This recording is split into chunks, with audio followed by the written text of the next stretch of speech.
রাতের খাবার শেষে মিনা টেবিলে বসে আছে। দীপক এসে তার পাশে বসে। চারপাশে নিস্তব্ধতা আর মিনার মুখের অভিব্যক্তি দীপকের দৃষ্টি এড়ায় না। দীপক মিনার দৃষ্টির গভীরতা বুঝতে পারে। সে তার হাত ধরে নরম গলায় বলে, মিনার সংসার শুধু বাহিক্য পূর্ণতা দিয়ে নয়, ভালোবাসা দিয়েও পূর্ণ হয়। কখনো কখনো মনে হয় আমাদের জীবনে যদি একজন ছোট্ট কেউ থাকতো, তবে হয়তো সব কিছু অন্যরকম হতো। মিনা, আমি জানি এটা তোমার অনেক দিনের কষ্টের জায়গা, কিন্তু আমাদের ভালোবাসা আমাদের জীবনের সবচেয়ে বড় শক্তি। সন্তানের অভাব আমাদের ভালোবাসাকে কোনোদিন কমাতে পারবে না। তুমি সবসময় এমনই বলো দীপক, কিন্তু এই অভাবের কথা কেউ বোঝে না। চারপাশের মানুষ, সমাজের কথা, সবাই যেন আমাকে প্রতিদিন মনে করিয়ে দেয় আমি ব্যর্থ।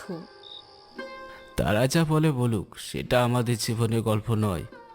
আমাদের জীবনের গল্প ঈশ্বর লিখবে। হঠাৎ দরজায় কড়ার নখ শুনে, হ্যাঁ কে? দীপক, একটু বাইরে আসবে?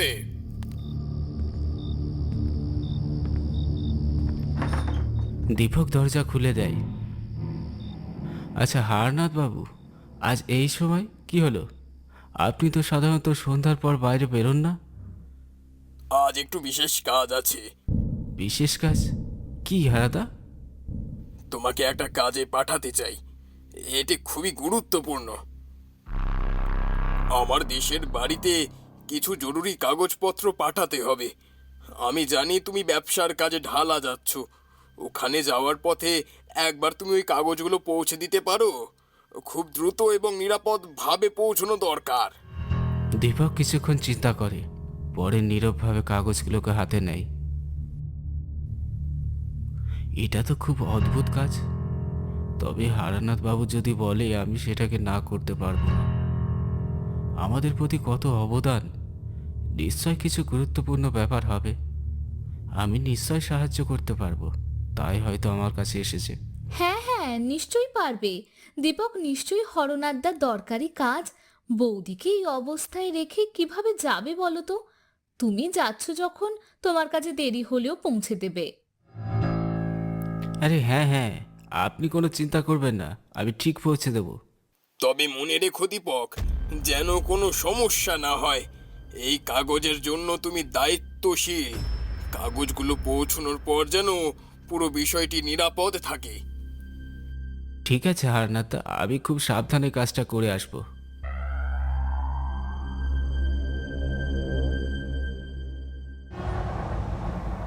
দীপক তার কাজের জন্য ঢালার উদ্দেশ্যে রওনা দেয়, কিন্তু কাগজপত্রের গুরুত্ব তার মনে সন্দেহ সৃষ্টি করে।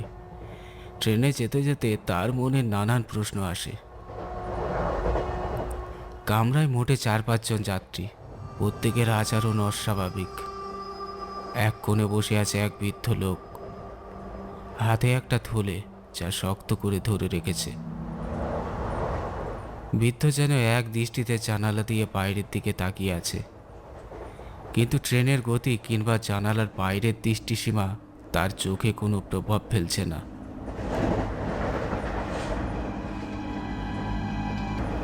এটা কি কোনো ব্যবসায়ী কাগজপত্র, নাকি গোপন কিছু কথা রয়েছে?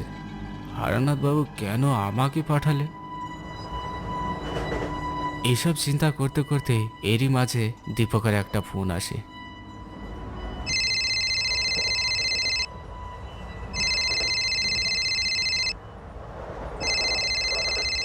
ফোনটা হাতে নিয়ে দেখে তার বন্ধু রহিম ফোন করেছে। কি রে দীপক, কোথায় আছিস? কখন থেকে ফোন লাগাচ্ছি তোকে। কোন জায়গায় আছিস এখন বলতো, আমি আসছি। ট্রেনে আছি না, আমার কিছু বিশেষ কাজে যাচ্ছি, আর খুব জরুরি কিছু একটা পাঠাতে বলেছে হারানাথ দা, তার গ্রামে, সেখানেও যেতে হবে। কি বললি? হরনাথ দা? হরনাথ দা? না না না, শোন। Hello hello hello hello hello. দূর ছাই, ট্রেনে এলে ফোনে কিছুই শোনা যায় না। দূর, আবার নেটওয়ার্কটাও গেল। রাত তখন 12টা। ট্রেন এসে থামলো ঢালা স্টেশনে। দীপক ট্রেন থেকে নেমে রাস্তায় দাঁড়িয়ে ট্যাক্সির অপেক্ষা করছে।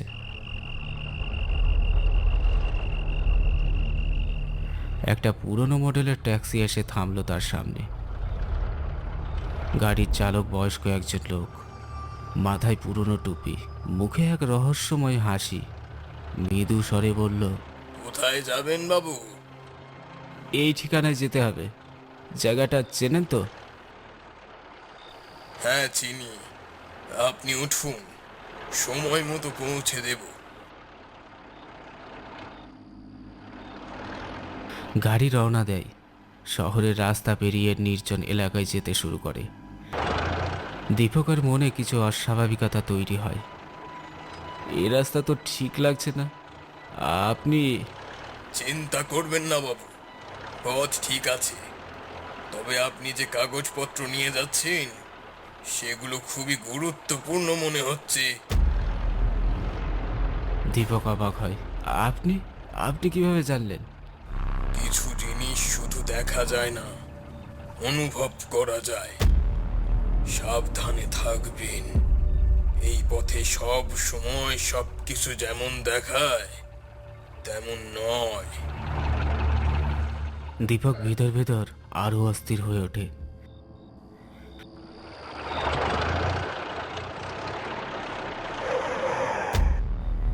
কিছুক্ষণ পর তারা একটা জায়গায় এসে পৌঁছায় যেখানে রাস্তায় একটি মারাত্মক দুর্ঘটনা হয়েছে।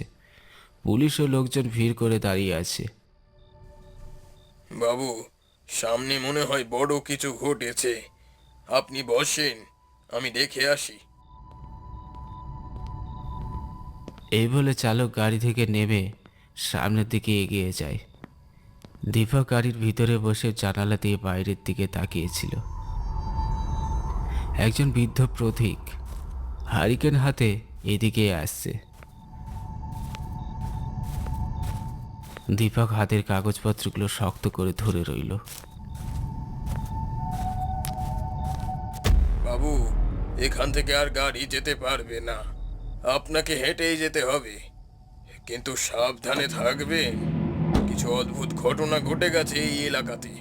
কি কি হয়েছে? কি ধরনের ঘটনা? আপনি নিজেই বুঝে নেবেন। এই বলে চালক ট্যাক্সি নিয়ে চলে গেল। দীপক ট্যাক্সি থেকে নেমে রাস্তায় দাঁড়িয়ে আছে। চারপাশের অন্ধকার আর নিস্তব্ধতা যেন তার শরীর চেপে ধরেছে। সামনের মাটির রাস্তা, দূরে মিটমিটে একটা আলো দেখা যাচ্ছে। চালকের কথাগুলো বারবার তার কানে বাজছে। কিন্তু সাবধানে থাকবেন, কিছু অদ্ভুত ঘটনা ঘটে গেছে এই এলাকাতে। হাঁটা শুরু করে দীপক। রাতের অন্ধকার আরও দৃঢ় হয়ে এসেছে। রাস্তার পাশের গাছগুলো যেন ফিসফিস করে তার নাম ধরে ডাকছে। কাগজপত্রগুলোকে শক্ত করে ধরে দীপক নিজের মনেই বলে, এটা কি শুধু একটা কাকতালীয় ঘটনা হতে পারে? কিন্তু এই জায়গায় কেন জানি না আমার খুব অদ্ভুত ঠেকছে।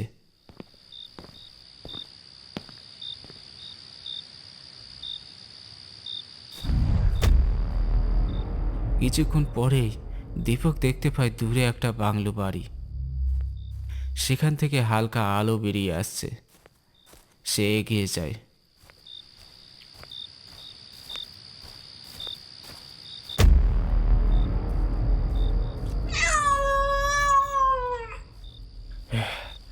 এ তো একটা বন বিড়াল। বেশ ভয় পেয়ে গেছিলাম। কে আছেন? হ্যাঁ, হ্যালো, কেউ আছেন বাড়িতে? কোনো সাড়া মেলে না। বাড়ির দরজা হালকা খোলা আছে।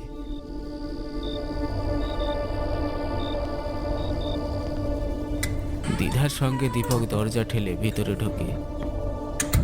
ঘরের ভিতরটা অদ্ভুত আর ঠান্ডা, অন্ধকার আর শূন্য। ঘরের এক কোণের এক আয়নায় নারীর ছায়া দেখতে পাই। ছায়াটা ধীরে ধীরে নড়ছে। কে কে কে কে আছেন ওখানে? এই তো দেখছি আপনাকে। সামনে আসুন, সামনে আসুন বলছি। ছায়াটা হঠাৎ করে গায়েব হয়ে যায়। দীপক ঘেমে কাঁপতে শুরু করে। ভয় আর কৌতূহলের মাঝে এক পা করে সামনের দিকে এগিয়ে যায়।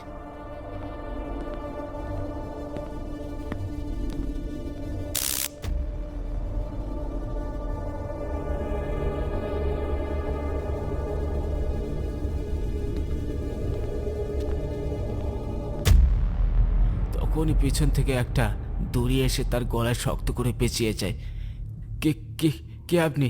ছাড়ুন, ছাড়ুন আমাকে। কে কে আপনি? ছাড়ুন, ছাড়ুন আমাকে। সে ঘুরে দেখে সেই ট্যাক্সি চালক তার গলায় দড়ি পেঁচিয়ে ধরেছে। চালকের মুখে রহস্যময় হাসি আর এক ভয়ঙ্কর দূতের মতো রূপ নিয়েছে। তুমি এত দূরে চলে এসেছো দীপক, এখন আর ফিরে যাওয়ার পথ নেই। কাগজগুলো নিয়ে তুমি যে সত্যের কাছে যাবার চেষ্টা করেছো, সেটা তোমার করা উচিত ছিল না। কি কি কি বলছেন? কি বলছেন আপনি? কাগজগুলোতে কি আছে?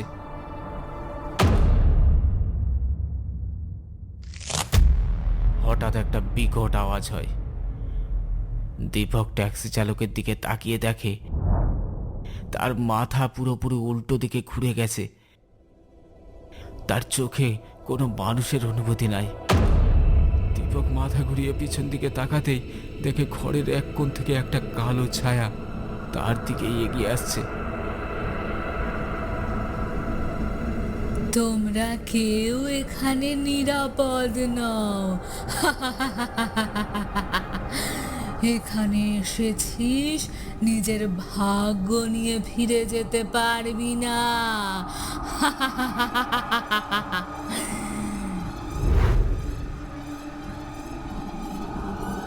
ট্যাক্সি চালকের দড়ি হঠাৎ আলগা হয়ে যায়।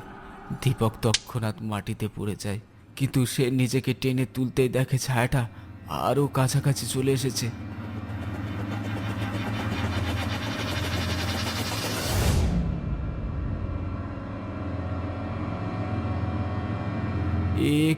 এ কি বৌদি, তুমি?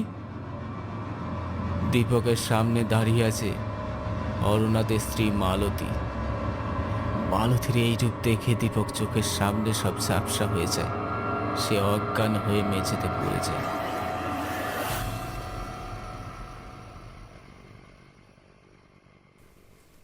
জ্ঞান ফিরে দেখে সে হাসপাতালে শুয়ে আছে।